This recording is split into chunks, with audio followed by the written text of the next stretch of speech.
قال اللہ تبارک و تعالی فی القرآن المجید فی القرآن الحمید فمن یرد اللہ ان یہدیہ یشرح صدرہ للاسلام وقال رسول اللہ صلی اللہ علیہ وسلم من قال لا الہ الا اللہ دخل الجنہ صدق اللہ العظیم رب اشرح لی صدری ویسر لی امری واحلل عقدۃ من لسانی یفقہوا قولی رب زدنی علما آمین یا رب العالمین۔ ہر طرح کی تعریف اللہ رب العزت کے لیے ہے جو رب ہے تمام جہانوں کا، جس کے قبضہ قدرت میں ہم سب کی جان ہے اور بالآخر ہم سب کو اسی کی طرف لوٹ کر جانا ہے۔ کروڑوں درود و سلام نبی کریم صلی اللہ علیہ وسلم کی ذات اقدس پر کہ جنہوں نے بھٹکی ہوئی انسانیت کو ایک ایسا صراط مستقیم عطا کیا کہ جس پر چلنے کا انعام اللہ کے ہاں وسیع جنتیں ہیں۔ معزز حاضرین کرام، اس کرۂ ارض پہ اللہ سبحانہ و تعالیٰ نے حضرت انسان کو جس قدر نعمتوں سے نواز رکھا ہے، اگر ہم ان کا شمار کرنا چاہیں تو سچی بات ہے کہ ہماری زندگی کی سانسیں تو کم پڑ سکتی ہیں، لیکن اللہ کی نعمتوں کو ہم شمار نہیں کر سکتے۔ When we see around the world تو پتہ چلتا ہے کہ اللہ سبحانہ و تعالیٰ نے آسمان اور زمین، چاند، ستارے، سورج، ہوا، فضا، بحر و بر، ندی، نالے، چشمے، اور پھر اس کے بعد ایک آیات انفسہ جس کو اللہ سبحانہ و تعالیٰ نے ارشاد فرمایا ہے کہ انسان کے اندر اللہ کی کئی ایسی نشانیاں ہیں کہ جن کو دیکھ کے انسان حیران، پریشان بلکہ دنگ رہ جاتا ہے۔ تو واقعہ یہ ہے کہ اس کائنات میں اللہ نے جس قدر ہم کو نعمتوں سے نوازا ہے، ان نعمتوں کو شمار میں لانا تقریباً ناممکنات میں سے ہے۔ ایک نعمت ایسی ہے کہ جس کے بارے میں اللہ سبحانہ و تعالیٰ خود بھی ارشاد فرماتے ہیں، جس کو اللہ نے خود نعمت قرار دیا ہے۔ الیوم اکملت لکم دینکم واتممت علیکم نعمتی ورضیت لکم الاسلام دینا۔ وہ اللہ سبحانہ و تعالیٰ ارشاد فرماتے ہیں قرآن مجید میں کہ آج کے دن ہم نے تمہارا دین اسلام کامل، اکمل اور مکمل کر لیا اور تمہارے لیے اس دین کو پسند کر لیا۔ یعنی یہ وہ نعمت ہے جس کو اللہ سبحانہ و تعالیٰ بذات خود ایک نعمت قرار دے رہے ہیں پوری انسانیت کے لیے۔ ایک تو نعمت وہ ہے کہ ہمیں میسر آ گئی، ہمارے لیے وہ سازگار ہوئی، ہمارے لیے وہ جو ہے وہ اللہ سبحانہ و تعالیٰ کی توفیق سے سہولت رہی، اس میں ہوئی تو ہم نے اس کو لیکن ایک وہ ہے جس کو اللہ بذات خود ہمارے لیے نعمت جو ہے وہ قرار دے رہے ہیں۔ الیوم اکملت لکم دینکم واتممت علیکم نعمتی۔ یہ وہ ایسی نعمت ہے کہ جس کو اللہ سبحانہ و تعالیٰ نے انسانیت کے لیے پسند کیا۔ اب یہ نعمت بعض لوگوں کو تو اللہ سبحانہ و تعالیٰ ماں کی کوکھ سے میسر عطا فرما دیتے ہیں، لیکن بعض لوگوں کو یہ نعمت تگو دو اور شدید مشقت اور کوشش اور ایفرٹس کے بعد میسر آتی ہیں۔ تو میں سمجھتا ہوں کہ میرا شمار ان لوگوں میں ہوتا ہے کہ جو پیدا تو ایک ایسے گھرانے میں ہوا کہ جہاں پہ 3 خداؤں کی عبادت کی جاتی تھی، لائک باپ، بیٹے، روح القدس، son is the God, father is the God and holy prophet is the God. اور یہ 3 ایک ہیں اور ایک ہی 3۔ واقعہ ہے یہ 1979 کا کہ جب میں اس دنیا میں، اللہ سبحانہ و تعالیٰ نے مجھے اس دنیا میں بھیجا، 20 سال 20 ایئر ہپ ہاپ میں گزر گئے، پتہ ہی نہیں چلا what is the purpose of my life, پتہ ہی نہیں چلا۔ اب 20 سال گزر گئے اور 20 سال کے بعد اچانک گھر میں بیٹھے ہوئے صاحب کو خیال آتا ہے کہ میں زیادہ نہیں تو کچھ نہ کچھ تو جانتا ہوں اباؤٹ آور سوسائٹی، اور جہاں ہم رہ رہے ہیں، اور آسمان ہے، زمین ہے، یہ جو گھر ہے، یہ جو پھل پھول ہیں، یہ درخت ہیں، سبزیاں ہیں، واٹ از دا پرپز۔ ہم زیادہ نہیں لیکن تھوڑا بہت تو جانتے ہیں کہ آسمان کا کیا مقصد ہے، چاند ستاروں کا کیا مقصد ہے، پھل پھول درختوں کا کیا مقصد ہے، سبزیوں، ایون دو کہ جس گھر میں رہ رہا ہوں مجھے پتہ ہے کہ یہ در و دیوار میرے لیے یہ کیا سہولت اور کیا راحت اور آرام اور میرے لیے پروٹیکشن کا کیا سامان فراہم کرتے ہیں۔ زیادہ نہیں لیکن تھوڑا بہت تو جانتا تھا میں۔ اگر میں نہیں جانتا تھا تو وہ یہ نہیں جانتا تھا کہ what is the purpose of my life. یہ تھا یعنی زندگی کا جو ایک ٹرننگ پوائنٹ تھا وہ یہ تھا کہ what is the purpose of my life. یعنی میں ہر چیز کے بارے میں جانتا ہوں تھوڑا یا زیادہ. اگر میں نہیں جانتا تو میں اپنے بارے میں ہی نہیں جانتا کہ میں کیوں ہوں, میں کہاں سے آیا ہوں, مجھے کہاں جانا ہے, میں زندگی کیوں گزار رہا ہوں, کیا کھانا پینا سونا جاگنا, بہن بھائی رشتہ دار, شادی بیاہ, آفٹر دیٹس فنش, یا آگے کی ایک نئی کہانی شروع ہونی ہے. سوچا کہ اپنے مذہبی رہنماؤں سے پوچھنا چاہیے. ہمیں بچپن میں یہ بتایا جاتا ہے. آج 2 مسئلے, کل ایک جگہ جمعے میں یہ بات یاد آئی مجھے, جمعہ پڑھا رہا تھا تو میں نے وہاں عرض کی کہ آج آپ کوئی میڈیکلی ایشو اور کوئی اسلامکلی کوئی پرابلم آپ ذرا سوسائٹی میں آپ اپنی زبان سے نکالیں, پھر دیکھیں لوگ آپ کو کیسے کیسے مشورے دیتے ہیں. ایون دو کہ ہم اس کو کوالیفائی نہیں کرتے, ہم بتانے کے اہل نہیں ہوتے, لیکن پھر بھی ہم بتا رہے ہوتے ہیں کبھی ایسے کر لیں, یہ کر لیں, وہ کر لیں. اور تو ہمیں بچپن میں بتایا جاتا ہے کہ اگر آپ کو جب کوئی پرابلم آئے تو آپ نے اپنے مذہبی رہنماؤں کی طرف رجوع کرنا ہے جو ایکسپرٹس ہیں اس کے. تو سوچا کہ بھائی اپنے مذہبی رہنماؤں سے پوچھتے ہیں کہ وہ کیا کہتے ہیں. میں نے ان سے ملا اور میں نے ان سے عرض کی کہ sir I want to know what is the purpose of my life. تو وہ کہنے لگے کہ that's very simple my dear. وہ جو ہمارے جو پریسٹ ہوتے ہیں, فادر ہم ان کو کہتے ہیں, تو انہوں نے کہا کہ that's very simple. Purpose of your life is you should die for Jesus, you should life for Jesus. تمہاری زندگی کا مقصد یہ ہے کہ تمہارا مرنا, جینا, کھانا, پینا, سونا, even though every thing only for the Jesus. میں نے کہا کہ سر مجھے اس کے لیے کیا کرنا ہوگا کہ میں مسیح کے لیے جی سکوں, مسیح کے لیے مر سکوں. انہوں نے کہا اس کے لیے آپ کو یہ کرنا ہوگا کہ آپ کو ایک اچھا, سچا, پکا مسیحی بننا ہے. آپ کو ایک اچھا مسیحی بننا ہے. Then you can do something for Jesus.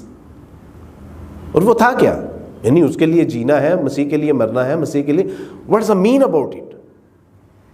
وہ یہ تھا کہ مسیح علیہ الصلوۃ والسلام نے انسانیت کے گناہوں کا کفارہ, جو آدم علیہ الصلوۃ والسلام سے لغزش ہوئی, اور آدم علیہ الصلوۃ والسلام جو کرسچن, جو آپ کہہ لیجیے کہ جو ان کا فلسفہ ہے وہ یہ ہے کہ آدم علیہ الصلوۃ والسلام سے لغزش ہوئی شجرہ ممنوعہ کا پھل کھانے کی وجہ سے, اور ان کی تمام نسل میں وہ جو ان کی غلطی تھی, جو لغزش تھی, اس کی تمام سزا اور جو وہ اس کی وبا تھی وہ تمام نسل انسانی یعنی آدم سے جو بھی پیدا ہوا وہ ان کو وراثت میں ملا. اس لیے اس کو کہتے ہیں اوریجنل سن.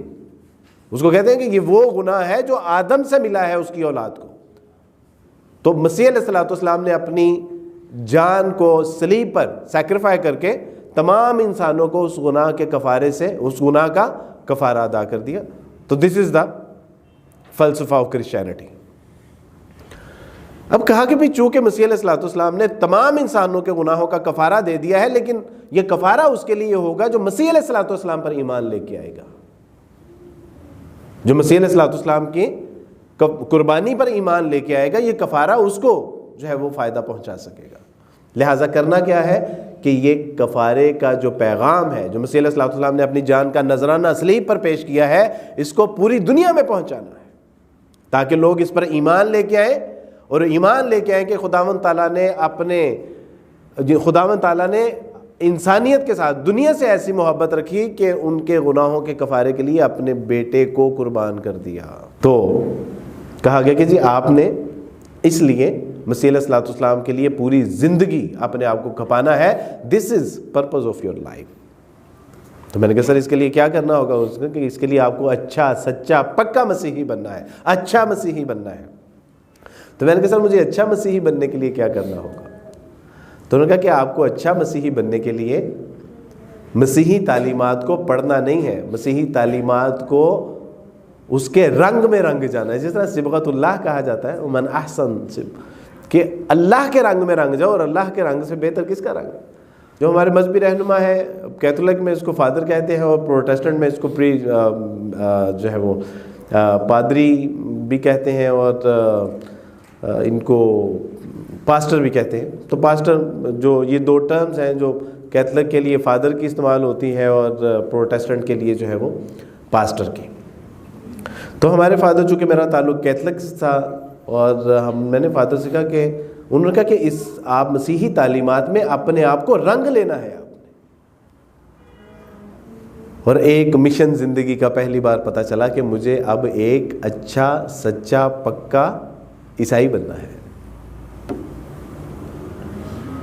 2017 میں یہ تحدیث بالنعمہ کے طور پہ، اللہ کے شکر کے طور پہ میں یہ بات عرض کرتا ہوتا ہوں کہ 2017 میں اللہ سبحانہ و تعالیٰ کی توفیق سے when I go to مدینہ، تو وہاں مدینہ یونیورسٹی والوں نے الحمدللہ بلایا مجھے پاکستانی اسٹوڈنٹس کے لیے. اور اس کے بعد انہوں نے کہا کہ جی آپ نے مدینے کی ایک مسجد ہے، مدینے کے ایک علاقہ تھا وہاں ایک مسجد تھی، تو انہوں نے کہا کہ آپ نے اب یہاں پہ جمعہ بھی پڑھانا ہے. تو الحمدللہ میرے لیے سعادت کی بات ہے کہ اللہ سبحانہ و تعالیٰ کی توفیق سے مدینہ منورہ میں ایک مسجد میں جمعہ پڑھانے کی اللہ نے توفیق عطا فرمائی. تو جب مسجد میں داخل ہوا اور میں نے ممبر پہ پاؤں رکھا تو میری آنکھیں نم ہو گئی. میری آنکھیں اس لیے نم ہو گئی کہ گھر سے تو میں ایک اچھا سچا پکا عیسائی بننے کے لیے نکلا تھا، اللہ سبحانہ و تعالیٰ نے کہاں پہنچا دی؟ شہر رسول میں اور ممبر رسول پر پہنچا دیا. اینی ہاؤ پادری صاحب سے جو ہے وہ فادر سے جب ہم نکلے اور گھر آئے، اور گھر آ کے ہم روٹین میں جو عبادات کیا کرتے ہیں اس کا اختتام کچھ یوں ہوتا ہے کہ اے خدا ہم جو کچھ بھی تجھ سے مانگتے ہیں تیرے پیارے بیٹے یسوع مسیح کے وسیلہ سے مانگتے ہیں، معاذ اللہ. تو فوراً کلک ہوا کہ how is this possible Jesus son of God, کس طرح ممکن ہے کہ مسیح خدا کے بیٹے ہوں؟ اگر مسیح کے اللہ سبحانہ و تعالیٰ کے بیٹے ہیں تو مسیح کی والدہ معاذ اللہ کیا یہ اللہ سبحانہ و تعالیٰ کی وائف ہوں گی؟ تو فوراً آیا کہ نہیں، اللہ سبحانہ و تعالیٰ تو پاک ہے، اور جو مسیح علیہ الصلوۃ والسلام کی والدہ ہے وہ تو خدا کو خود خداوند کہہ کے پکارتی ہے. How is this possible? اور بائبل خود کہتی ہے کہ خداوند تمہارا خدا کسی آنکھ کی دیکھنے کی یعنی کوئی آنکھ خداوند تمہارے خدا کو دیکھنے کی تاب نہیں لا سکتا، کوئی نگاہ خدا کو نہیں پا سکتی. تو how is this possible Jesus son of God? تو پاسٹر سے پوچھا اگین، اپنے فادر سے پوچھا دوبارہ سے کہ sir how is this possible Jesus son of God? تو انہوں نے کہا کہ دیٹس ویری سمپل، کیونکہ وہ بغیر باپ کے پیدا ہوئے ہیں اس لیے وہ خدا کے بیٹے ہیں. تو میں نے کہا کہ اگر وہ بغیر باپ کے پیدا ہوئے ہیں تو وہ تو آدم بھی بغیر باپ کے پیدا ہوئے ہیں. بائبل کا جب ہم آغاز کرتے ہیں پڑھتے ہیں تو شروع میں ہی آدم اور حوا کا قصہ شروع میں ہی آ جاتا ہے. پاسٹر سے میں نے کہا کہ how is this possible Jesus son of God? تو انہوں نے کہا کہ بھئی اس لیے وہ خدا کے بیٹے ہیں کہ وہ بغیر باپ کے پیدا ہوئے ہیں. تو میں نے عرض کی کہ اگر وہ بغیر باپ کے پیدا ہوئے تو آدم بھی تو بغیر باپ کے پیدا ہوئے ہیں علیہ الصلوۃ والسلام، اور حوا کا معاملہ تو اس سے بھی مختلف ہے. آدم نہ صرف بغیر باپ کے پیدا ہوئے بلکہ بغیر ماں کے بھی پیدا ہوئے، تو وہ تو زیادہ مستحق ہیں اس بات کے کہ ان کو خدا کا بیٹا کہا جائے. اور حوا علیہ الصلوۃ والسلام تو اس سے بھی عجیب معاملہ ہے کہ مرد سے اس کی پسلی سے نکال کے جو ہے وہ اس کو بنایا جاتا ہے. تو انہوں نے کہا کہ اس لیے کہ وہ خدا جیسے کام کرتا تھا، یعنی مردوں کو زندہ کرتا تھا، اندھوں کو بینائی عطا فرماتا تھا، گنگوں کو گویائی عطا فرماتا تھا، بہروں کو سماعت عطا فرماتا تھا، وہ خدا جیسے کام کرتا تھا. تو میں نے کہا کہ مسیح علیہ الصلوۃ والسلام سیز ان دا بائبل کہ میں اپنے بھیجنے والے کی مدد سے سب کچھ کرتا ہوں، میں اپنی قوت اور طاقت سے نہیں کرتا، میرا بھیجنے والا مجھ سے بڑا ہے. ہی از دا سپیریئر دین می. تو ان کو یہ لگا کہ میں نے اس کو جو کہا ہے نا کہ آپ بائبل دھیان سے پڑھیں، اچھے سچے پکے، اور بائبل کی تعلیمات کو اس کے رنگ میں رنگ دیں، تو ان کو لگا کہ شاید میں نے ان کو غلط کہا ہے. انہوں نے کہا کہ my dear sun, you are thinking Jesus, how is Jesus son of God? Actually Jesus is the God. فرمانے لگے کہ تم بیٹا ابھی اسی جو ہے وہ غور و فکر میں ہو کہ مسیح خدا کا بیٹا کیسے ہے؟ وہ کہنے لگے کہ بیٹا دراصل تو بات یہ ہے کہ وہ آپ ہی خدا ہے، وہ آپ ہی خدا ہے، وہ خود ہی انسان کے روپ میں زمین پہ آیا، کیونکہ خدا کو کوئی آنکھ دیکھ نہیں سکتی، اس لیے اس نے انسان کا روپ دھارا اور زمین پہ آ گیا۔ انا للہ و انا الیہ راجعون۔ خیر، میں جب گھر آیا تو میرے گھر آنے سے پہلے میری اطلاعات گھر آ چکی تھی کہ یہ بچہ عجیب و غریب قسم کے سوالات کر رہا ہے، تو چیک دیم۔ میرے ابا نے کہا کہ کیا پرابلم ہے؟ میں نے کہا کہ میں نے ان سے کوئی ان کی شان میں گستاخی نہیں کی، بے ادبی نہیں کی، میں نے تو ان سے پوچھا ہے کہ how is this possible, Jesus son of God, اور انہوں نے کہا کہ ایسے ایسے ہے۔ جب میں نے اس کا جواب دیا تو انہوں نے وہاں سے بھی بدل کے انہوں نے کہا نہیں وہ بیٹا نہیں، وہ خود ہی خدا ہے، یعنی جیسس اٹ سیلف گاڈ ہے۔ تو میں نے کہا کہ اس میں میرا کیا قصور ہے؟ اب مجھے سمجھ ہی نہیں آ رہی۔ اینی ہاؤ، اللہ سبحانہ و تعالیٰ کی توفیق سے اب جیسے جیسے میں ایک اچھا عیسائی بننے کے لیے بائبل کا مطالعہ کر رہا تھا تو اچھا عیسائی تو دور، مجھے لگ رہا تھا کہ میرا عیسائیت کا والیوم بھی کم ہوتا جا رہا ہے، یعنی ایک اچھا عیسائی بننا تو دور، میں عیسائیت سے ہی جو ہے وہ ایک طرح سے وہ دل اچاٹ ہوتا جا رہا۔ اس میں مسئلہ یہ تھا کہ مجھے سمجھ نہیں آ رہی تھی کہ مسیح خدا کا بیٹا کیسے ہے، مسیح خود خدا کیسے ہے۔ آدم علیہ السلام سے لغزش ہوئی ہے تو وہ انسانیت کو جو ہے وہ یعنی وراثت میں گناہ کیسے مل گیا؟ اگر انسانیت کو وراثت میں گناہ مل گیا تو مسیح علیہ السلام کی قربانی دینے کا کیا تک بنتا ہے؟ میرے ابا نے کہا کہ اب تو ایسے مسیح سے انکار کرے گا، یعنی تو اس مسیح کو خدا کا بیٹا یا خدا ماننے کے لیے تیار نہیں ہے جس نے تیرے گناہوں کے لیے صلیب پر اپنی جان دے دی۔ تو میں نے کہا کہ ابا میرے کون سے گناہ، میں تو اس وقت تھا ہی نہیں۔ تو ابا نے کہا کہ نہیں، آدم تو تھے نا، آدم سے جو تجھے وراثت میں گناہ ملنا تھا، تیرے اگلے پچھلے سارے گناہ معاف ہونے تھے۔ تو میں نے کہا ابا ایک بات تو یہ ہے کہ میں تو تب ایگزسٹ ہی نہیں کرتا تھا، میں تھا ہی نہیں اس وقت، اور اگر میں ہوتا تو میں اللہ سبحانہ و تعالیٰ سے عرض کرتا کہ اللہ سبحانہ و تعالیٰ جی یہ تو معصوم عن الخطا لوگ ہیں، یہ انبیاء علیہ الصلوۃ والسلام ہمارے سروں کے تاج ہیں، ہمارے لیے رشد و ہدایت کے ممبر اور مینار ہیں، تو ان کو کیوں صلیب پر چڑھانا ہے؟ اللہ سبحانہ تعالیٰ سے ٹھیک ہے، اگر ہمارے باپ کے گناہ کا جو ہے وہ ہمیں یعنی وہ وراثت میں ہمیں وہ گناہ ملا ہے تو پھر ہمیں صلیبوں پر چڑھایا جائے۔ اللہ معاف کرنے پہ قادر ہے، اور ٹھیک ہے اگر اللہ نے گناہ کا بدلہ لینا ہی ہے تو پھر مسیح علیہ الصلوۃ والسلام کیوں، پھر ہماری جانیں کیوں نہیں؟ آج بھی اللہ سبحانہ تعالیٰ کا شکر ہے کہ ہم مسلمان وہ قوم ہے کہ مسیح علیہ الصلوۃ والسلام پر اپنی جانیں تو کیا اپنے ماں باپ اپنے بچے تک قربان کرنے کے لیے تیار ہے۔ تو کہا کہ ابا نہیں، انسانیت کے لیے مسیح علیہ الصلوۃ والسلام کی قربانی، یہ تو اس کا یہ تو یوں لگتا ہے کہ جس طرح اللہ سبحانہ و تعالیٰ بھی انصاف نہیں کر رہے کہ غلطی ہوئی آدم سے اور اس کی سزا، اس کا جو ہے وہ گناہ کے اثرات ساری انسانیت میں، اور ساری انسانیت کو بھی سزا نہیں مل رہی، آدم کو بھی سزا نہیں مل رہی، سزا کس کو مل رہی ہے؟ جیسس کو۔ تو میں نے کہا کہ یہ تو عجیب گورکھ دندہ ہے۔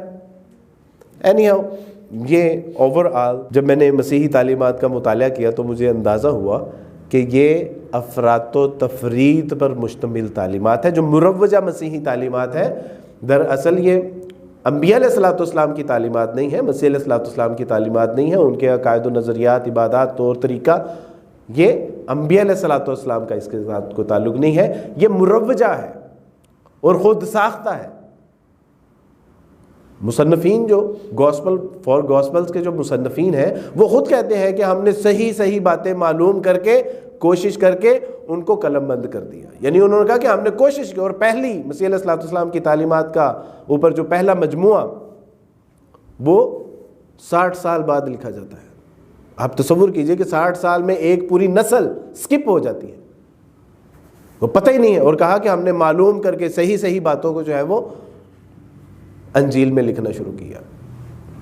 پتہ چلا کہ نہیں، کہ گڑبڑ ہے اور اس کے ساتھ گزارا نہیں ہو سکتا، اور پتہ چلا کہ اگر یہی عیسائیت ہے تو میں اس عیسائیت سے علیحدہ برات کرتا ہوں۔ کجا یہ کہ میں ایک اچھا سچا پکا مسیحی بنتا، میں نے عیسائیت سے ہی علیحدہ برات کر دیا۔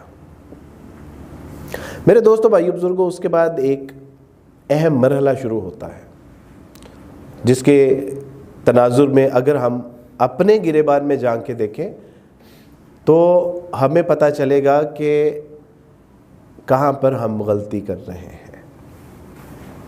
اس کی وجہ یہ ہے کہ جب میں اس وقت 22 سال کی عمر میں جا چکا تھا، اور یہ جو میں آپ کو چند منٹوں میں نے اپنی ساری رودات بیان کرنی ہے، یہ 6 سال کا ایک قصہ ہے، پورے 6 سال کا ایک قصہ ہے۔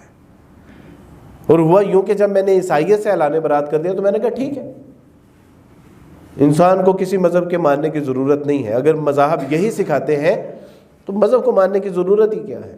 انسان اچھے معاملات، کردار، اخلاق کا مظاہرہ کرے، لین دین میں 2 نمبری نہ کرے، لوگوں کو تکلیف نہ پہنچائے، وہی جو آج ایتھیزم کا جو ایک کانسیپٹ ہے، جبکہ وہ بذات خود ایک تکلیف ہے۔ تو سوچا کہ ضرورت نہیں ہے، لیکن اچانک خیال آیا کہ اگر میں مر گیا تو مجھے دفنایا جائے گا، لٹکایا جائے گا یا جلایا جائے گا، کیا کریں گے؟ کیونکہ میرا تو کوئی مذہب نہیں ہے۔ اور اگر میری شادی ہوگی، اور ہونی تھی، بڑے چاؤں کے ساتھ ہونی تھی، اور پھر 2 ہوئیں الحمدللہ، تو سوچا کہ اگر میری شادی ہوگی تو مجھے سینیگوگ میں لے کے جائیں گے، مندر لے کے جائیں گے، مسجد لے کے جائیں گے، پھیرے دلائیں گے، نکاح پڑھائیں گے، کیا ہوگا؟ تو سوچا کہ نہیں، کسی نہ کسی مذہب کو تو ہمیں فالو کرنا پڑے گا۔ تو میرے دوستو، بھائی بزرگوں، اس 22 کروڑ مسلمانوں کی آبادی میں ایک غیر مسلم ہدایت کا متلاشی ہے۔ وہ چاہتا ہے کہ مجھے کوئی ایسا شخص مل جائے جو میری انگلی پکڑ کے مجھے یہ بتائے کہ where you want to go, what are you looking here and there، کہاں جانا چاہتے ہو بھائی، کس چیز کی تلاش ہے، کس چیز کے متلاشی ہو؟ دوزخ سے بچنا چاہتے ہو، جنت سے جانا چاہتے ہو، اللہ کو جاننا چاہتے ہو، اللہ کا علم و عرفان حاصل کرنا چاہتے ہو؟ محمد عربی، حضرت محمد صلی اللہ علیہ وسلم جو کمپلیٹ کورٹ آف لا لے کے آئے، جو انسانیت کے لیے ایک کامل، اکمل، مکمل نمونہ ہے، کیا ان کو تلاش کر رہے ہو؟ لیکن نہیں، ہم تو اپنے کام، مکان، دکان، خاندان، کاروبار میں مصروف ہیں، اور ہمارے لیے پرائرٹیز بھی وہ یہی ہیں۔ اور ایک نہیں، ہمارے اس 22 کروڑ مسلمانوں کی آبادی میں لاکھوں وارث مسیح ہیں کہ جو حق کے متلاشی ہیں، لیکن کون بتائے گا؟ ہمیں عیسائیوں نے بتایا تھا، عیسائیوں نے ہمیں اسلام پڑھایا تھا، اور وہ اسلام ہمیں انہوں نے اس طرح پڑھایا تھا کہ دیر واز 5 ممبر ٹیم۔ انہوں نے کہا کہ محمد صلی اللہ علیہ وسلم، ورقہ بن نوفل، خدیجہ رضی اللہ تعالیٰ عنہ، ابو بکر صدیق رضی اللہ تعالیٰ عنہ، اور علی رضی اللہ تعالیٰ عنہ، دیر واز 5 ممبر ٹیم۔ محمد صلی اللہ علیہ وسلم غار ہیرا میں میڈیٹیشن کیا کرتے، غور و فکر کرتے، اور وہاں سے کچھ چیزیں لا کے کہتے کہ جی یہ وہی ہے۔ ورقہ بن نوفل توراۃ، زبور و انجیل سے چیزیں نکال کے دیتے، اور محمد صلی اللہ علیہ وسلم کہتے کہ جی یہ وہی ہے۔ ابو بکر صدیق علاقائی کہانیوں سے علاقائی کہانیاں اکٹھی کر کے لاتے، اور وہی انہوں نے جمع و تدوین کیا، کمپائل کیا، اور کہا کہ دس از دا ڈیوائن گائیڈنس۔ ایک غیر مسلم جب ایک پڑھائے گا جو اللہ اور اس کے رسول کے ساتھ، اسلام کے ساتھ، قرآن کے ساتھ بغض رکھتا ہے، تو وہ تو یوں ہی پڑھائے۔ انہوں نے کہا کہ محمد صلی اللہ علیہ وسلم کہا کہ مجھ پہ ایک دین نازل ہوا ہے، اور جہاد فرض ہو گیا، اور یہ لوگوں کی املاک پہ قبضہ کرتے، اس کو چھینا جپٹی کرتے، اور کہتے کہ جی دس از اے مال غنیمت۔ کیوں؟ کیونکہ ہم تو سو رہے ہیں۔ جنہوں نے حق کا پیغام پہنچانا تھا، جنہوں نے قرآن و سنت آگے پہنچانی تھی، جنہوں نے اللہ اور اس کے رسول صلی اللہ علیہ وسلم کی تعلیمات کو معاشرے میں عام کرنا تھا، ہم تو مصروف ہو گئے ڈاکٹریٹ میں، انجینئرنگ میں، فلسفی میں۔ اب کون کرے یہ کام؟ اور اس کے علاوہ ہم نے جو اسلام پڑھا تھا، وہ اسلام بڑا عجیب و غریب قسم کا اسلام تھا۔ جو ہم نے سوسائٹی میں اسلام کو دیکھا تھا، وہ بڑا عجیب و غریب قسم کا اسلام تھا۔ ہماری رہائش تھی علی حجویری رحمۃ اللہ علیہ کے دربار کی بالکل بیک سائڈ پہ۔ حجویری رحمۃ اللہ علیہ کا جو مزار ہے، آپ لوگ جانتے ہوں گے کہ ہر وقت وہاں پہ جو ڈول کی تھاپ پر تھرکتے جسم، چادریں اور ننگے گندے مندے، جتنا زیادہ گندا مندہ انسان ہوتا ہے اتنی پہنچی ہوئی سرکار۔ تو ہمیں یہ بتایا جاتا تھا یہ بہت پہنچی ہوئی سرکار ہے، آپ یقین کیجئے، بلیو می، کہ جتنا زیادہ وہ کپڑے اس نے کم پہنے ہوئے ہیں، وہ اتنی پہنچی ہوئی سرکار ہے۔ وہ جتنے زیادہ سالوں سے نہیں نہایا، وہ اتنا پہنچا ہوا جو ہے وہ ولی ہے۔ ہمیں تو یہ بتایا گیا تھا۔ ڈھول کی تھاپ پہ جو ہے وہ روزانہ دھمالیں، اور جو ہے وہ چرس، گانجا اور کیا کیا کچھ نہیں ہوتا۔ ہم تو دربار کے بالکل قریب رہتے تھے اور ہمیں یہ تھا کہ دس از دا اسلام. اور جو ایک ٹرو امیج تھا اسلام کا کس نے پہنچانا تھا؟ جس نے پہنچانا تھا وہ مصروف ہوئے پڑے تھے. اللہ سبحانہ و تعالیٰ کی توفیق سے میں نے یہ فیصلہ کیا کہ مجھے اب ہندو مت کا مطالعہ کرنا ہے اور سکھ مت کا مطالعہ کرنا ہے اور بدھازم کا مطالعہ کرنا ہے. اسلام کے مطالعے کی طرف دل ہی نہیں جا رہا تھا کیونکہ ہم نے سوسائٹی میں جو اسلام دیکھا تھا مجھے وہ اسلام پریشان کر رہا تھا. لیکن ایک لمحے کے لیے میں نے اپنے آپ سے یہ کہا کہ بھئی اگر اسلام یعنی جو ہمیں ان عیسائیوں نے اپنی عیسائیت اگر ہمیں غلط ملت کر کے پڑھائی ہے، یعنی افراط و تفرید پر مشتمل تعلیمات اگر انہوں نے پڑھائی ہے، تو انہوں نے اسلام ہمیں کب صحیح پڑھایا ہوگا؟ تو کیا حرج ہے کہ اگر اسلام کو بھی ایک اپنی یعنی ظاہری نگاہ سے اگر اسلام کا بھی مطالعہ کر لیجیے تو دیر از نو پرابلم. اور پھر فیصلہ کیا کہ نہیں، مجھے اپنی ظاہری آنکھ سے بھی اسلام کا مطالعہ کرنا چاہیے. اور اللہ سبحانہ و تعالیٰ کی توفیق سے پہلی بار مسجد میں چلے گئے عبدالوارث مسیح صاحب. وارث مسیح صاحب کو یہ پتہ ہی نہیں ہے کہ بھائی ابھی تمہارا نام وارث مسیح ہے، اور مسجد میں چلے گئے. اور مسجد میں جب گئے تو مسجد میں جا کے میں نے ان سے کہا کہ حضرت مجھے ترجمے والا قرآن مجید مل سکتا ہے؟ تو انہوں نے کہا کہ ترجمے والا قرآن مجید آپ کے گھر میں نہیں ہے. تو میں نے کہا کہ ہمارے گھر میں کیسے ہوگا، میں تو ایک عیسائی ہوں. تو ان قاری صاحب پہ اللہ سبحانہ و تعالیٰ اپنی لاکھوں کروڑوں رحمت نازل فرمائے. ہی ریپلائڈ می، انہوں نے کہا کہ آپ کرسچن ہیں، how you enter in the mosque, how you enter in the mosque if you are a Christian person. اور دوسرا جو انہوں نے مجھ سے سوال کیا وہ یہ کہ انہوں نے کہا کہ آپ قرآن کو پڑھنے کی بات کرتے ہیں، آپ تو اس کو ہاتھ بھی نہیں لگا سکتے because you are Christian person. تو میں نے سوچا کہ یار ہم اتنے نیچ گٹیا غلیظ قسم کے لوگ ہیں کہ ہم مسلمانوں کے قرآن کو ہاتھ بھی نہیں لگا سکتے. How is this possible? اور طے کر لیا کہ اب قرآن تو پڑھیں. دیکھتے ہیں کہ قرآن پڑھنے سے یعنی اس کو ہاتھ لگانے سے کوئی آسمان سے بجلی گرتی ہے، کوئی جو اس سے کوئی زمین شک ہوگی، کوئی طوفان آئے گا، مجھے ہلاک دیکھی جائے گی. اب جو ہے نا اب قرآن تو پڑھا جائے گا، دیکھتے ہیں کیا ہوتا ہے. اور پھر میرے عزیز قرآن پڑھا. اللہ سبحانہ و تعالیٰ کی توفیق سے ہمارے ایک دوست تھے، ان سے میں نے عرض کی کہ بھائی عرفان صاحب مجھے قرآن مجید چاہیے اور کسی کو بتائیے گا نہیں. تو انہوں نے کہا وہ کیوں؟ تو میں نے کہا مولوی صاحب نے کہا کہ آپ کرسچن ہیں اور آپ اس کو ہاتھ نہیں لگا سکتے. تو انہوں نے کہا کہ نہیں ایسی تو کوئی بات نہیں ہے، ہاں آپ پڑھیے لیکن اس کو پاک اور صاف ہو کے پڑھیے. لہٰذا وہ جب انہوں نے قرآن مجید لا کے دیا تو شروع میں تو مجھے خیر قرآن مجید سے اتنا کوئی یعنی ظاہر ہے ایک بالکل 22 سال کا نوجوان اور زندگی میں کبھی اس نے قرآن مجید کو دیکھا بھی نہیں ہے، اور وہ جب اسے پڑھے گا تو شروع میں تھوڑی سی پرابلم ہوئی. لیکن ایک بار میں نے ایک جگہ ایک قرآن مجید کی آیت لکھی ہوئی دیکھی، بہت خوبصورت اس کا ترجمہ تھا وہ وَلَقَدْ يَسَّرْنَا الْقُرْآنَ لِلذِّكْرِ فَهَلْ مِن مُدَّكِرٍ. اور ہم نے قرآن کو آسان کر دیا، کوئی ہے کہ جو اس سے نصیحت حاصل کرے؟ تو میں نے اپنے اللہ سبحانہ و تعالیٰ سے کہا کہ میں نے کہا کہ اللہ جی میں اس سے نصیحت حاصل کرنا چاہتا ہوں، آپ اس کو میرے لیے آسان کر دیجیے. آپ یقین کیجئے کہ جب میں نے اس قرآن کو پھر پڑھنا شروع کیا تو پھر قرآن نے اپنے اللہ کا یوں تعارف کروایا، الحمدللہ رب العالمین. جب میں نے قرآن دوبارہ سے دیکھا تو اس میں تھا کہ تمام تعریفیں اس اللہ کے لیے ہیں جو رب ہے تمام جہانوں کا. اور ہمارے لیے یہ بالکل ایک مختلف ایک یعنی بالکل ڈیفرنٹ اینگل سے تھا، کیونکہ ہم نے تو ساری زندگی بائبل میں یہ پڑھا تھا کہ خداوند تمہارا خدا ایک ہی خدا ہے، خداوند تمہارا خدا اسرائیل کا خدا ہے، خداوند تمہارا خدا ابراہیم کا خدا ہے، خداوند تمہارا خدا عیسیٰ اور موسیٰ کا خدا ہے، وہ رب الافواج ہے، وہ فوجوں کا خدا ہے. میں نے کہا کہ یہ مسلمانوں کا خدا تو عجیب تعارف پیش کر رہا ہے، الحمدللہ رب العالمین، یہ تمام جہانوں کا الہ ہے. اور پھر یہی نہیں، پھر قرآن اپنے رب کا تعارف کرواتا ہے الرحمن الرحیم، وہ مہربان ہی نہیں ہے فقط، وہ بہت زیادہ رحم کرنے والا ہے.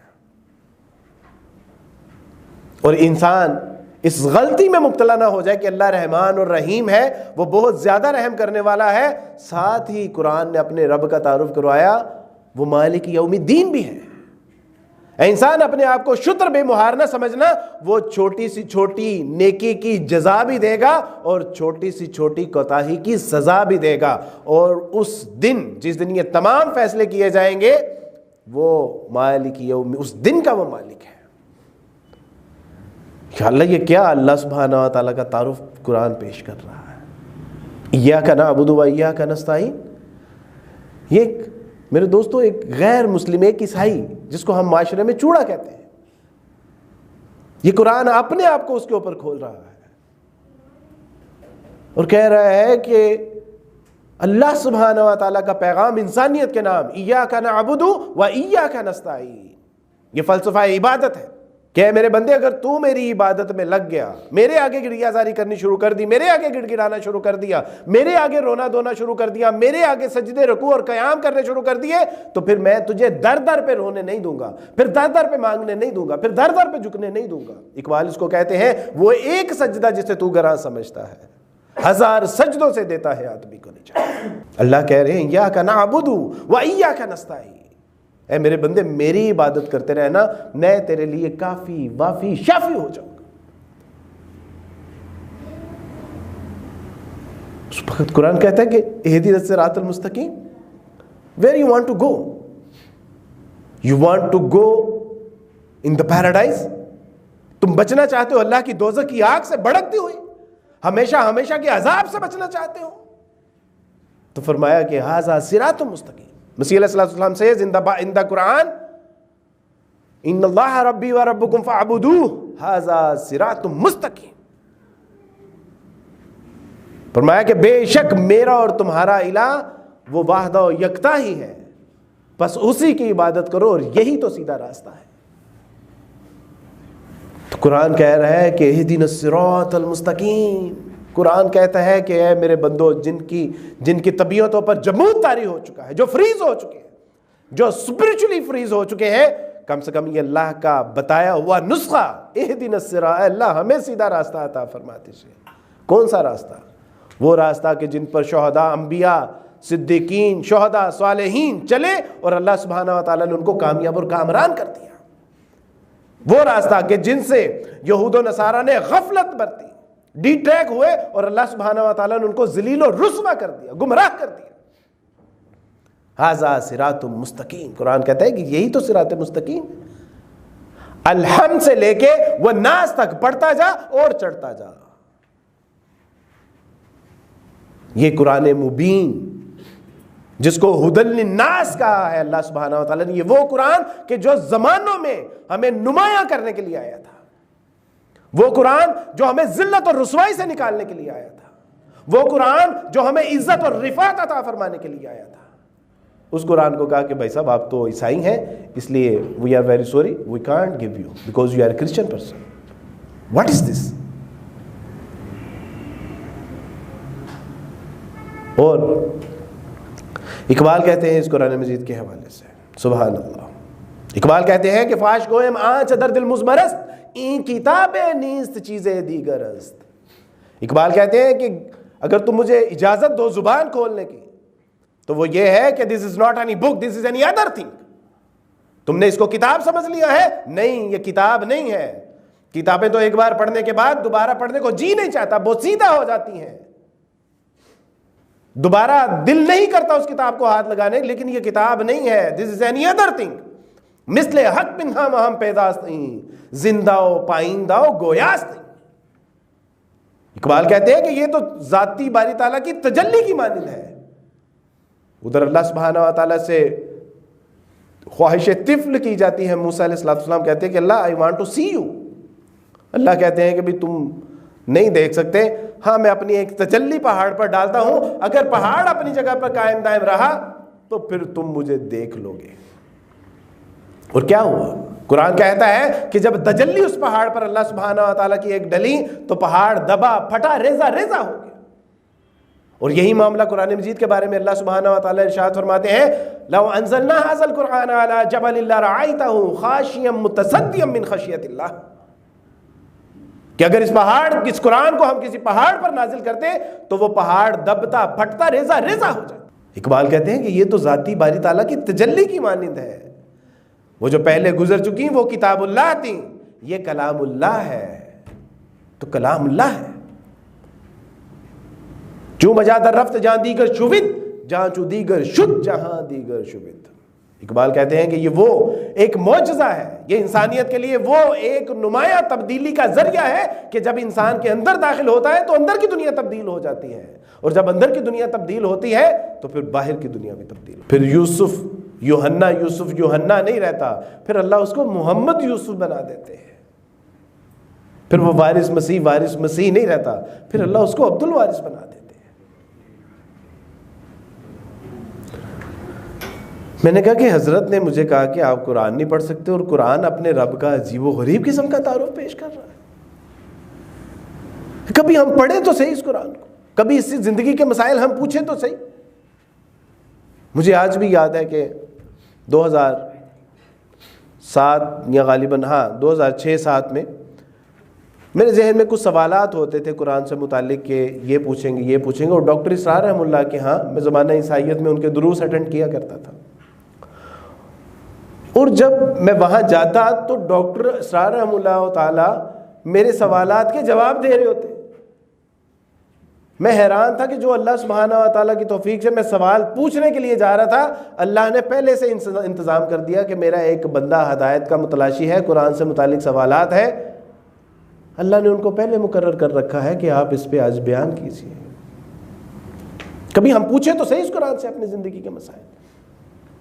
وہ بجلی کا کڑکا تھا یا صوت ہادی عرب کی زمین جس نے ساری ہلا دی، اتر کر ہیرا سے سوئے قوم آیا اور ایک نسخہ کیمیا ساتھ لایا۔ یہ تو نسخہ کیمیا تھا، یہ جس کو ہم نے محض ایک کتاب بنا لیا، اور کتاب بھی ایسی کہ جس کو ہم نے مختص کر دیا کہ اب یہ جادو ٹونے اور ختم دم درود کے کام کے لیے ہے، اب اس سے جو ہے وہ رہنمائی ہے، ہدایت نہیں لی جائے گی، اب یہ بس ٹھیک ہے اس سے برکت حاصل کی جائے گی۔ ایک بچی نے کچھ پیسے چھپائے، گھر والے تھک گئے وہ پیسے تلاش کر کے، بچی نے کہا کہ چھپائے میں نے ہیں، اب آپ اگر مجھے کچھ کہیں گے نہیں تو میں آپ کو بتاؤں گی۔ انہوں نے کہا کہ ٹھیک ہے کچھ نہیں کہیں گے۔ اس نے قرآن لائی اور قرآن اس نے دیا، اور اس نے کہا کہ جی اس میں نے پیسے چھپائے تھے۔ تو اس نے کہا کہ بیٹا یہ آئیڈیا تمہیں کیسے آیا؟ اس نے کہا کہ یہ آئیڈیا مجھے اس لیے آیا کہ مجھے پتا تھا، اس نے کہا کہ مجھے پتا تھا کہ آپ ہر چیز کو تو چیک کر سکتے ہیں لیکن قرآن کو چیک نہیں کر سکتے، کیونکہ اس کو تو آپ نے سال کے سال ہی کھولنا ہوتا ہے۔ اور ابھی بھی اگر ہم یہ نہ کہیں کہ ہماری ذلت اور رسوائی اس کے سبب سے ہے تو میرے دوستوں بھائیو بزرگوں پھر کیا کہیں گے؟ خوار از مہجوری قرآن شدی شکوہ سنجے گردش دورا شدی۔ اقبال کہتے ہیں کہ یہ قرآن کو چھوڑ دینے کے سبب سے تو ذلت اور رسوائی ہمارا مقدر بنی ہے۔ یہ جو برما میں ہماری بہو بیٹیوں کو بہنوں کو جو قتل و غارت کیا جا رہا ہے، جو ان کی عصمت دریاں کی جا رہی ہیں، جو ہمارے نوجوانوں کو قتل کیا جا رہا ہے، گردنیں ماری جا رہی ہیں، بوڑھوں کو روزا جا رہا ہے، بچوں کو جو ہے وہ جلایا جا رہا ہے، وہ اسی کے سبب تو ہے کہ تم نے اللہ اور اس کے رسول اور اس کی کتاب کے ساتھ جو بے وفائی کی ہے، شاید پہلی قوموں نے اس طرح نہ کیا ہو۔ تم نے کیا کیا؟ وہ زمانے میں معزز تھے مسلمان ہو کر، اور تم خوار ہوئے تارک قرآن ہو کر۔ ہم نے اس قرآن کو اپنی زندگیوں سے نکال دیا۔ اللہ سبحانہ و تعالیٰ نے پوری انسانیت کے لیے ہمیں ذلت اور رسوائی کا ایک نشان بنا کے رکھ دیا۔ سوچا کہ یا اللہ جی یہ تو آپ کا ایک عجیب کلام ہے۔ تو قرآن سے پوچھا کہ میرے والد صاحب نے مجھے کہا، اس نے کہا کہ بیٹا اب پہلے تم نے عیسائیت کو چھوڑ دیا، اس کے بعد تم نے قرآن گھر میں لا کے پڑھنا شروع کر دیا، یعنی بینگ اے کرسچن، اب قرآن اور اسلام کی کتابیں گھر میں لا کے رکھ دیں، تو اب آپ کی تباہی اور بربادی میں، آپ کی ذلت اور رسوائی میں اب کوئی شک باقی ہے؟ کہ ابا قرآن نے مجھے مشکل میں ڈال دیا ہے۔ کہنے لگے کہ کیا مشکل؟ میں نے کہا ابا ہم عیسائیوں نے اتنی ترقی کی، ہم کرسچنز نے ویسٹ میں اتنی ترقی کی کہ ہم چاند پہ چلے گئے، اب ہم چاند سے بھی آگے جانے کی تیاری کر رہے ہیں، پوری دنیا کو سائنس اور ٹیکنالوجی کے ایک نیٹ ورک میں آپ نے جو ہے وہ پرو دیا۔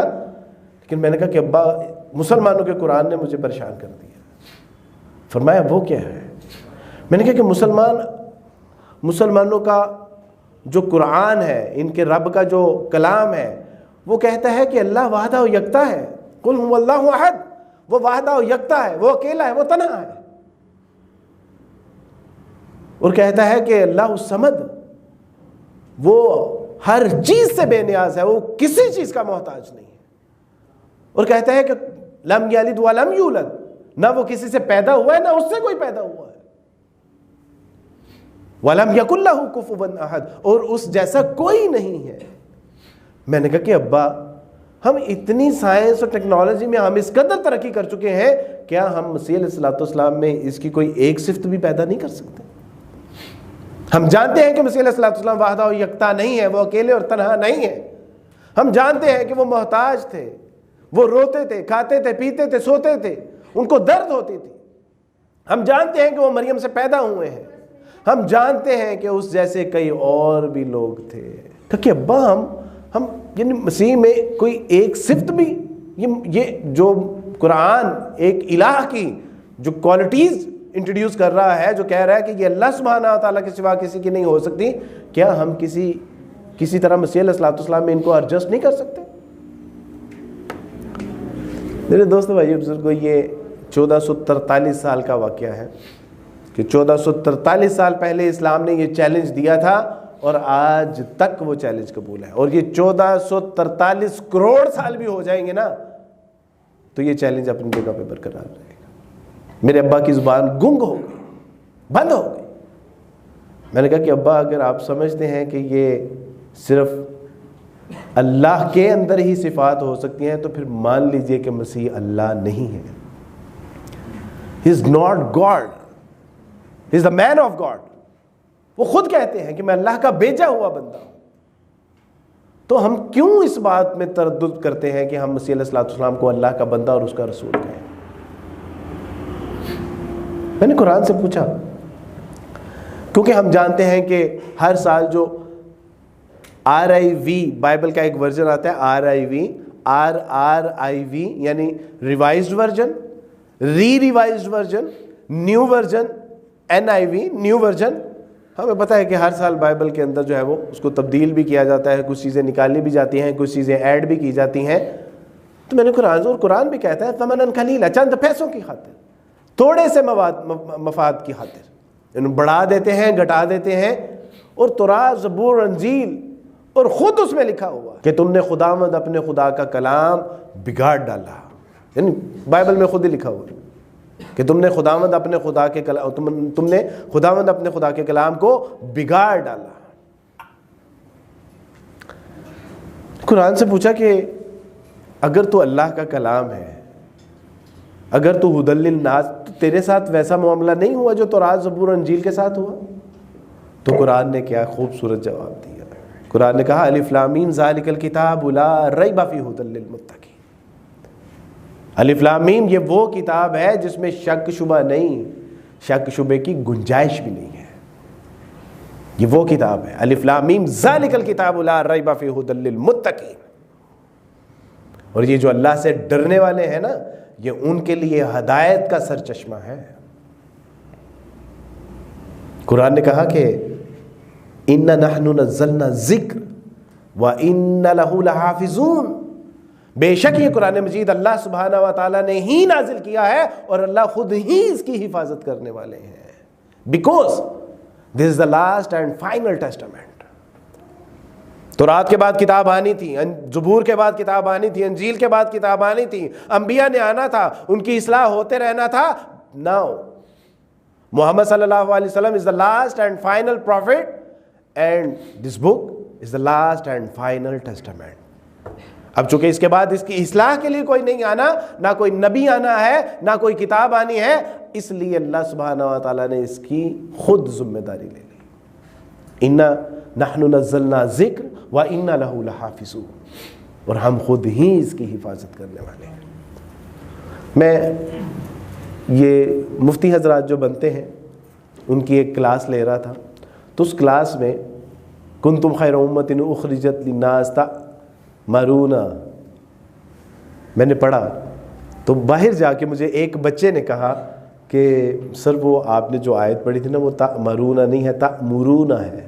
میں نے کہا اللہ اکبر، اللہ نے اس قدر حفاظت کا انتظام کر دیا کہ اس کی زیر زبر بھی جو ہے وہ اللہ نے محفوظ کر دی، اب اس میں بھی کوئی تبدیلی اور تحریف نہیں ہو سکتی۔ ایک اعتراض یہ دل میں آیا کہ یعنی جس طرح تورات، زبور، انجیل اور دیگر کتب کے ساتھ معاملہ رہا کہ ان کو رد و بدل کر دیا گیا، ان کو تبدیل کر دیا گیا، ان کے اندر تحریف کر دی گئی، تو قرآن کے ساتھ بھی کچھ اسی طرح کا معاملہ ہوا یا تو اللہ سبحانہ تعالیٰ کے قرآن نے بتایا کہ نہیں، یہ چونکہ اللہ کی لاسٹ اینڈ فائنل ٹیسٹامنٹ ہے، یہ اس کے بعد اب کوئی کتاب نہیں انسانیت کی رشد و ہدایت کے لیے، تو اللہ سبحانہ تعالیٰ نے اس کی حفاظت کا ذمہ لے لیا ہے کہ اب اس کو جو ہے وہ اس میں باطل جو ہے وہ داخل نہیں ہو سکتا۔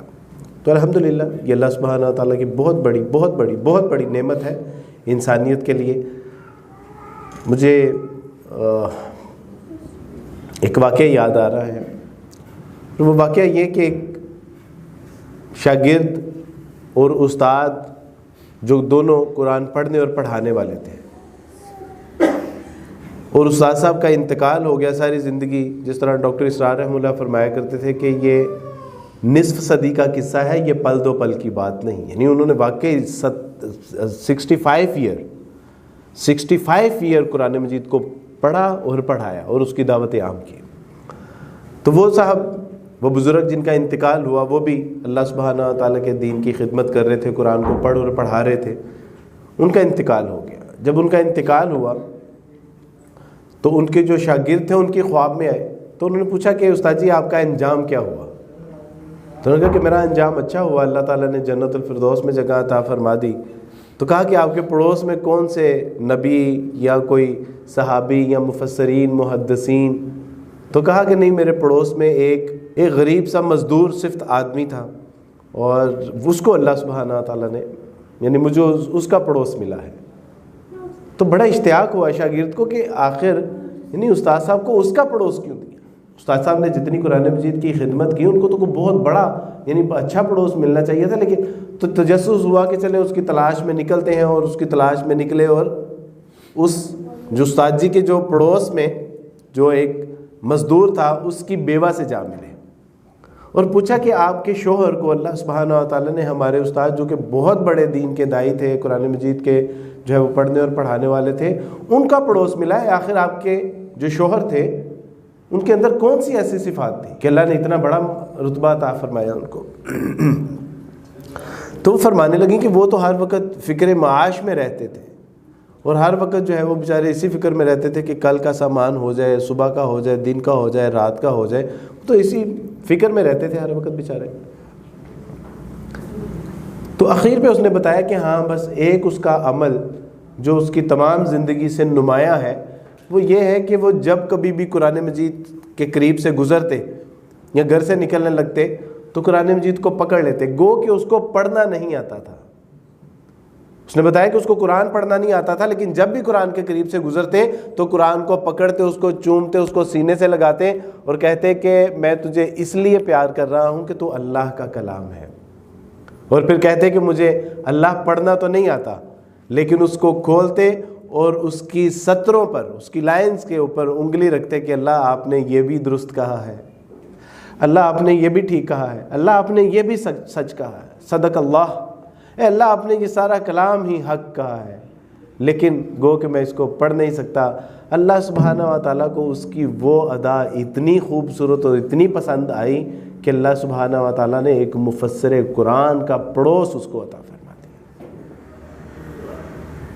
اور آج ہم تو اس قرآن کو پڑھ سکتے ہیں، واللہ ہم تو اس کو سمجھ سکتے ہیں، ہم تو اس کے اندر جو اللہ سبحانہ و تعالیٰ کا پوشیدہ پیغام ہے اس سے جو ہے وہ مستفید ہو سکتے ہیں، ہم تو لوگوں کو بھی بتا سکتے ہیں۔ اور قرآن کے ڈاکٹر اسرار رحمہ اللہ فرمایا کرتے تھے کہ اس قرآن کے 5 حقوق ہیں ہمارے اوپر، کہ اس قرآن کے اوپر ایمان لانا کہ یہ اللہ کا کلام ہے، اس کلام کو، اس کو پڑھنا، صحیح سے پڑھنا، اس کو سمجھنا، اس کے اوپر عمل کرنا اور اس کو آگے پہنچانا، یہ کون ہے جو ہم میں سے نہیں کر سکتا؟ اللہ نے جتنی صلاحیتیں ہمیں عطا فرمائی ہیں اس میں سے بہترین جو ہم طریقہ، یعنی بہترین طریقے کے اوپر بہترین جو ہے وہ ایفرٹ کر کے اس کو جو ہے وہ آگے پہنچا سکتے ہیں۔ تو میرے دوستو، بھائی بزرگوں، آپ سوچئے کہ ہمارا انجام کیا ہوگا اگر اس اللہ، تو یہ وہ کلام کہ جس کو آج ہم غیر مسلموں کو کہہ رہے ہیں کہ نہیں بھائی آپ اس کو ہاتھ نہیں لگا سکتے because you are a Christian person. میرے اس دوست اور ہمارے جو علماء دین ہیں ان میں سے جنہوں نے مجھے منع کیا، یقیناً ان کو اس بات کا علم نہیں تھا کہ جب محمد صلی اللہ علیہ وسلم 5 بادشاہوں کو جب دعوت دین بھیجی اور جو خط بھیجے تھے تو ان خطوط میں اللہ سبحانہ و تعالیٰ کے قرآن کی آیات ہی لکھی ہوئی تھی. لہٰذا جو ہدایت حاصل کرنے کے لیے قرآن کو پڑھنا چاہتا ہے، جب اسے پکڑے گا نہیں تو اسے پڑھے گا کیسے؟ اگر پڑھے گا نہیں تو اس کو سمجھے گا کیسے؟ اگر سمجھے گا نہیں تو اس کے اوپر ایمان کیسے لے کے آئے گا؟ اس کو یہ نہیں بیچارے کو پتا تھا. اللہ ان پہ اپنی لاکھوں کروڑوں رحمتیں نازل فرمائے کہ جو نجران کا وفد تھا، جو عیسائیوں کی ایک جماعت آئی تھی محمد صلی اللہ علیہ وسلم سے ملنے کے لیے، جنہوں نے 3 سوال کیے تھے، وہ کہاں ٹھہرے تھے؟ وہ رسول اللہ صلی اللہ علیہ وسلم کی اجازت سے مسجد نبوی میں قیام کیا تھا، لیکن ان کو نہیں پتا تھا. میرے دوستوں بھائیوں بزرگوں، پچھلے دنوں ایک نیو مسلم بچی جس نے میرے ہاتھ پہ اسلام قبول کیا، اور میں نے اس سے کہا کہ بیٹا کوئی نصیحت کرنا چاہو گی مسلمانوں کو؟ سر اب تو ہم مسلمان. تو میں نے کہا کہ بیٹا آپ ہم مسلمانوں کو کوئی نصیحت کرنا چاہیں گے؟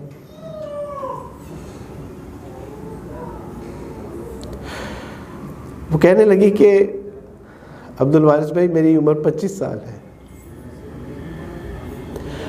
اور 25 سال کی عمر میں اپنے ماں باپ، اپنا آبائی دین، آبائی مذہب، اپنے ماں باپ، بہن بھائی، رشتہ دار، خاندان، اپنی گلی محلے، سہیلیاں، سکھیاں، دوست، احباب، ہر چیز اللہ کے اس دین کے لیے قربان کر کے آئی ہوں. صرف چھوڑ کے نہیں آئی، ان کو اپنا دشمن بنا کے آئی ہوں. مجھے جہاں بھی دیکھیں گے نا میری گردن مار دے گی. چھوڑا نہیں ہے، دشمن بنا لیا ہے اس دین کی وجہ سے. تو کہنے لگی کہ عبد الوارث بھائی بس مسلمانوں سے کہیے گا کہ یہ جو مفت میں نعمت مل گئی ہے نا، اس نعمت کی قدر کرنا سیکھ لے.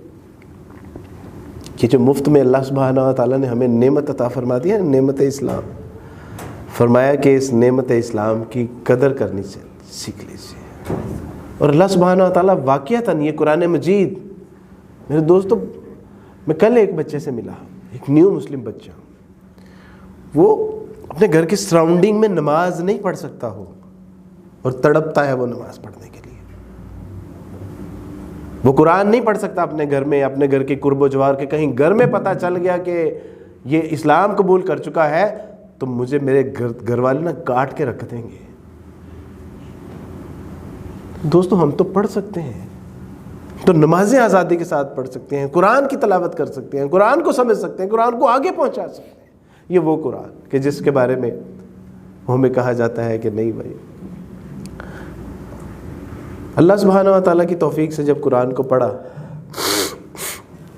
قرآن کو سمجھا، تو سمجھ آئی کہ یار یہ تو عجیب اللہ کا کلام ہے. اور سوچا کہ یار یہ جو جس پہ نازل ہوا ہے محمد صلی اللہ علیہ وسلم کے بارے میں بہت عجیب و غریب ہمیں تصورات بتائے گئے، بہت عجیب و غریب ہمیں پڑھایا گیا، سکھایا گیا، بتایا گیا. تو سوچا کہ جس کے اوپر یہ کلام نازل ہوا ہے ذرا اس کی زندگی کو تو پڑھ کے دیکھتے ہیں. آفٹر دیٹ جب رسول اللہ صلی اللہ علیہ وسلم کی زندگی کو ایک غیر مسلم سوسائٹی میں پڑھنا چاہتا ہے تو اس کو کتاب کا سہارا لینا پڑتا ہے. کیوں؟ صحابہ کرام رضوان اللہ اجمعین رسول اللہ صلی اللہ علیہ وسلم کے شاگرد، وہ جب کسی کو دعوت اسلام پیش کرتے تھے تو وہ کہتے تھے کونو مثلنا، ہم جیسے بن جاؤ. وہ کتابیں نہیں دیتے تھے، وہ لٹریچر نہیں دیتے تھے، وہ کیسٹ اور سیڈیز نہیں دیتے تھے. وہ یہ نہیں کہتے تھے کہ I am forwarding you a link, آپ اس کو دیکھیں اور آپ کو پتہ چلے گا کہ اسلام. وہ نہیں، وہ کہتے تھے کونو مثلنا، ہم جیسے بن جاؤ. آپ تصور کیجئے کہ ان کے اسلام کا جو ہے وہ اس کے یقین کا اور اس کے اوپر عمل کرنے کا معیار کیا ہوگا. اور یہاں ایک غیر مسلم 22 کروڑ مسلمانوں کی آبادی میں کہتا ہے کہ مجھے رسول اللہ صلی اللہ علیہ وسلم کی سیرت کا مطالعہ کرنا ہے. اور جب وہ کتاب لینے کے لیے جاتا ہے اور جتنے کی وہ کتاب تھی انہوں نے اس کے اوپر جب بل رکھا تو میرے پاس اتنے پیسے نہیں تھے کہ میں وہ بل پے کر سکتا. اور after 2 weeks I go again there، وہی کتاب لینے کے لیے جب میں گیا اتنے پیسے لے کر تو اس کتاب کا ریٹ بڑھ چکا تھا. یہ ہے ہماری پرابلمز. اللہ یہ کہ ہم رسول اللہ صلی اللہ علیہ وسلم کے اسوے کو، یعنی کہ جس کو ہم کہتے ہیں کہ حرمت رسول پر جان بھی قربان ہے، لیکن حرمت رسول پر رسول اللہ صلی اللہ علیہ وسلم کا اسوہ قبول نہیں ہے، حرمت رسول پر 5 وقت کی نماز قبول نہیں ہے، حرمت رسول پر صلی اللہ علیہ وسلم داڑھی قبول نہیں ہے. ہم یہ تو کہتے ہیں کہ حرمت رسول پر جان بھی قربان ہے. اللہ اور اس کے رسول صلی اللہ علیہ وسلم کو جب جان کا تقاضا ہوتا ہے تو جان کا تقاضا بھی وہ کرتا ہے. لیکن فی الحال تو ہم سے یہ تقاضا ہے، یا ایھا الذین آمنوا ادخلوا فی السلم کافہ. اللہ اس کائنات کی واحد حقیقت ہے، اس کے اوپر ایمان لے آؤ. وہ وحدہ و یکتا ہے، اس کے سوا کوئی عبادت کے لائق نہیں ہے. اس بات پر ایمان لے آؤ. اللہ دنیا بھی اچھی فرما دیں گے، اللہ آخرت بھی اچھی فرما دیں گے. اس کے بعد کیا ہوا؟ رسول اللہ صلی اللہ علیہ وسلم کے اوپر تان تشنی کی گئی، آپ کو گالیاں نکالی گئی، برے الفاظ سے القاب سے پکارا گیا، آپ کی بچیوں کو طلاقیں دے دی گئیں، آپ کے اوپر کوڑا پھینکا گیا، آپ پہ پٹکے ڈالے گئے، آپ پر اوجڑیاں ڈالی گئیں، آپ کو اتنی تکلیفیں دی گئیں کہ اللہ سبحانہ و تعالیٰ نے اجازت دے دی کہ محمد صلی اللہ علیہ وسلم آپ یہاں سے ہجرت کر لیجئے. مشرکین مکہ نے کہا تھا، نہیں جو غیر مسلم اعتراض کرتے ہیں، مشرکین مکہ نے وہ حجت بھی تمام کر رکھی تھی کہ کہا کہ آپ کو اگر کوئی اپنے نکاح کے لیے بہترین عورت چاہیے تو آپ کے نکاح میں دینے کے لیے تیار ہے. محمد آپ کو اگر مال و متاع چاہیے تو ہماری تجوریاں، ان کے دروازے آپ کے اوپر کھلے ہیں. آپ کو اگر سرداری چاہیے تو ہم اپنا امیر بنانے کے لیے آپ کو تیار ہیں. لیکن رسول اللہ صلی اللہ علیہ وسلم فرمایا کہ محمد صلی اللہ علیہ وسلم کے ہاتھ پہ ایک طرف چاند اور ایک طرف سورج بھی رکھ دیا جائے تو آپ علیہ الصلوۃ والسلام کی جو دعوت ہے آپ اس سے ایک بال بر بھی پسپائی اختیار نہیں کریں گے. اور کیا ہوا؟ پھر رسول اللہ صلی اللہ علیہ وسلم کا دین غالب آیا اور جھوٹے اور مکار لوگ مغلوب ہو گئے. یہ آپ کی سیرت. دعویٰ کیا ہے کہ میں اللہ کا نبی ہوں اور اللہ کے بندوں کو بندوں کی غلامی سے نکال کے اللہ کی غلامی میں داخل کرنے کے لیے آیا ہوں. میں تمہیں جنت کا راستہ بتانے کے لیے آیا ہوں، دوزخ سے بچانے کے لیے آیا ہوں. بس یہی تھی نا بات. تو پتہ چلا کہ اگر رسول اللہ صلی اللہ علیہ وسلم اگر اللہ کے نبی نہیں ہے نا تو اس کا مطلب ہے کہ اس کائنات نے پھر کسی نبی کو دیکھا ہی نہیں ہے. اگر محمد صلی اللہ علیہ وسلم خاتم النبیین اگر یہ اللہ کے نبی اور رسول نہیں ہے تو پھر اس کا مطلب ہے کہ اس کائنات میں کبھی کوئی نبی آیا ہی نہیں ہے. آپ علیہ الصلوۃ والسلام کی سیرت کا مطالعہ کیا اور ایک بے ساختہ محبت آپ علیہ الصلوۃ والسلام سے ہو گئی. اور یہ جو اس ناچیز کے چہرے پہ آپ داڑھی دیکھ رہے ہیں نا، یہ داڑھی اسلام قبول کرنے کے بعد نہیں رکھی. آپ علیہ الصلوۃ والسلام کی سیرت کا مطالعہ کیا، آپ سے محبت ہو گئی اور زمانہ عیسائیت کی یہ داڑھی چہرے پہ سجی ہوئی ہے الحمدللہ.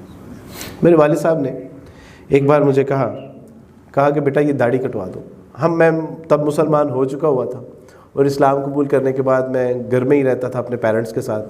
تو ابا نے کہا کہ یار کوئی مسئلہ نہ ہو جائے، you are living with the Christian family, تو آپ کو یہ داڑھی کٹوا دینی چاہیے. تو میں نے کہا کہ ابا وہ تو میں نہیں کٹوا سکتا، یہ سنت ہے. تو کہا کہ پھر چھوٹی کرا لو. تو میں نے کہا نہیں ابا چھوٹی تو داڑھی نہیں ہوتی، نہیں سنت تو پوری داڑھی ہے. تو فرمانے لگے کہ میں جانتا ہوں کہ تم مسلمانوں میں والدین کی بہت عزت کی جاتی ہے، ان کا حکم بڑا مانا جاتا ہے، تو اگر میں تمہیں یہ کہوں حکم دوں کہ داڑھی کٹوا دو، تو میں نے کہا کہ ابا میں آپ کے حکم پہ اپنی گردن کٹا سکتا ہوں لیکن داڑھی نہیں کٹا سکتا. تو میرے ابا نے کہا کہ یار یہ جو تیرے مسلمان دوست ہیں اور تیرے محلے میں تیرے کولیگ، یہ سارے جو مسلمان دوست ہیں یہ داڑھی کٹاتے ہیں، تو یہ محمد صلی اللہ علیہ وسلم کو نہیں مانتے؟ میں نے کہا کہ ابا مانتے ہیں، یہ جانتے نہیں ہیں کہ رسول اللہ صلی اللہ علیہ وسلم نے کس قدر تنگی تکلیفیں، پریشانی، مجبوریاں اور مصائب کے پہاڑ جو ہے وہ برداشت کر کے یہ دین ہم تک پہنچایا. اور یہی نہیں، رسول اللہ صلی اللہ علیہ وسلم نے تب بھی عہد و وفا کا جو ہے وہ وعدہ نبھایا، اور آخرت میں بھی اللہ سبحانہ و تعالیٰ کے حضور ہماری بخشش اور ہماری مغفرت کے لیے جو ہے وہ وہی اللہ کے رسول ہی ہوں گے جو کہہ رہے ہوں گے کہ یا ربی امتی امتی، وگرنہ تو ہر شخص کہہ رہا ہوگا کہ یا ربی نفسی نفسی. لیکن میرا اللہ کا رسول صلی اللہ علیہ وسلم وہاں پر بھی یہی کہہ رہا ہوگا کہ اللہ میری امت، اللہ میری امت. وہ کون سی امت؟ وہ سیاہ کار امت، وہ گناہ گار امت، وہ زناکار بدکار وہ امت جو آج رسول اللہ صلی اللہ علیہ وسلم کی بات بھی سننے کے لیے تیار نہیں. اور مذاق، یعنی رسول اللہ، اور ہم سیکولر کو کیا، وہ مسلمان نہیں، وہ مسلمان نہیں ہے. آج یعنی رسول اللہ صلی اللہ علیہ اور اس کے رسول یعنی ٹیلی ویژن پہ بیٹھ کے کہہ رہے ہیں کہ یہ قرآن و سنت اگر پڑھائیں گے تو پہلے بچوں کے اوپر بڑا بوجھ ہے، اگر بوجھ ہے تو یار کوئی اور سبجیکٹ نکال دو، قرآن کو کیوں نکالنا چاہتے؟ تو میرے ابا نے کہا کہ بیٹا یہ، میں نے کہا ابا وہ مانتے تو ہیں جانتے نہیں ہیں، اور جب کوئی جان جاتا ہے رسول اللہ صلی اللہ علیہ وسلم کو تو پھر رسول اللہ صلی اللہ علیہ وسلم کو اپنا دل دیے بغیر وہ رہ نہیں سکتا۔ تو اللہ سبحانہ و تعالیٰ کا شکر ہے کہ اللہ سبحانہ و تعالیٰ کی توفیق سے قرآن مجید کو پڑھا، رسول اللہ صلی اللہ علیہ وسلم کی سیرت کو پڑھا، اور جب یقین ہو گیا کہ اس کائنات میں اللہ وحدہ و یکتا ہے، محمد اللہ کے بندے اور اس کے رسول ہیں، کتاب کمپلیٹ کورٹ آف لا ہے، یہ زندگی گزارنے کا بہترین جو ہے وہ طریقہ فراہم کرتی ہے، اور اسلام اس کائنات کا سب سے بہترین مذہب ہے۔ اور کل علماء کرام مفتیان نظام مسجد میں تو مجھے جمعے کے لیے آگے کر دیا، نہ صرف جمعے کے لیے، اس کے بعد نماز کے لیے بھی مجھے آگے کر دیا۔ تو میں نے کہا کہ اللہ سبحانہ تعالیٰ صرف اسلام میں صرف اللہ ہی وحدہ و یکتا نہیں ہے، قرآن ہی صرف منفرد کتاب نہیں ہے، محمد ہی صرف خاتم النبیین نہیں ہے، بلکہ اس امت جیسی کوئی امت بھی نہیں ہے کہ اپنے بعد میں آنے والوں کو اپنے آگے کھڑا کر دیتی ہے۔ اللہ سبحانہ تعالیٰ سے دعا ہے کہ اللہ سبحانہ تعالیٰ میرا یہ اسلام لانا، اسلام قبول کرنا، اللہ سبحانہ تعالیٰ اسی پہ ہم سب کو زندہ رکھیں، اسی پہ اللہ سبحانہ تعالیٰ موت عطا فرمائے۔ وآخر دعوانا ان الحمد للہ رب العالمین۔